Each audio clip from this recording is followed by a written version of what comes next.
One mindset shift that completely changed my walk with God was trusting God on a whole nother level. When I tell y'all, He has required me to elevate my trust in Him, it's been a crazy ride, but already it's well worth it. I mean, where I was before, I was trusting God. But where He's taking me to, it requires a deeper level of trust. And let me tell you the scripture that this is based on, Proverbs 3 and 5, where it talks about trusting in the Lord with all of our heart and leaning not on our own understanding, acknowledging Him in all of our ways, and He shall direct our path. When I let go of my thoughts, the way that I thought things should go, the way I thought that things would unfold, the way that I thought things would present themselves, and I really leaned into God's will for my life, that's when things started to change. Not necessarily externally, I'm talking about inwardly. All of that built up frustration, all of that misunderstanding between me and God, because I thought He was going to do it my way when really He wanted to do it His way. I thought when I said, Lord, have your way and let your will be done, what I really meant was, can you do it the way that I'm asking you to do it? And so when I understood that honestly, I was the problem and I decided to let go, it literally has changed my walk. I have been doing this intentionally every single day. When I have a plan that I've written down, I have plans to execute it, there's a way I want to do it, and it doesn't quite go the way that I expected, I understand that I trust God. I understand that He knows and He sees all things. I understand that it's by His grace that productivity even flows from me, right? And so once I really fully understood that, once I ditched my own understanding, it brought a level of freedom to my life that is literally unexplainable. So if you are feeling stuck, constantly frustrated, overwhelmed at the way that things are going, maybe you should try a Proverbs 3 and 5 approach to life.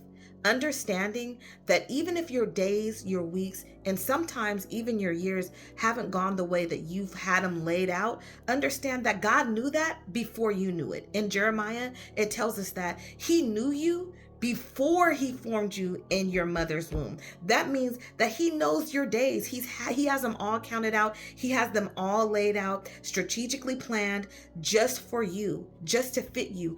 Every misstep, every missed opportunity, every missed exit, it's all a part of God's plan. He said that He works all things together for our good.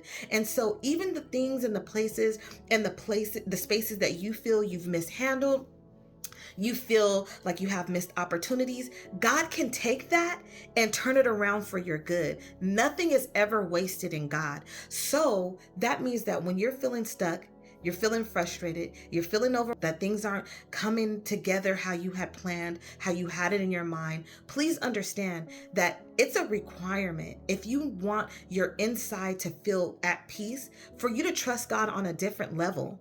Maybe you're frustrated and feeling stuck because you're not really trusting that God's will is going to unfold the way that you need it to unfold. But I promise you, I promise you, girlfriend, if you exchange your will for God's will, watch how things begin to just manifest in your life.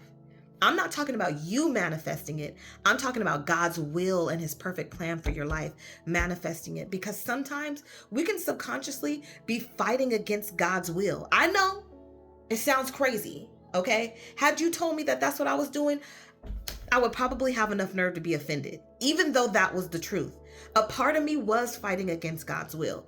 And that was the part of me that stayed frustrated because I really didn't want Him to do it the way He was doing it. I wanted Him to do it the way that I wanted Him to do it. So again, if this is for you, I need you for the next 7 days to hang on to Proverbs 3 and 5 and literally walk it out. Do you know I've had to remind myself of that scripture multiple times in a day?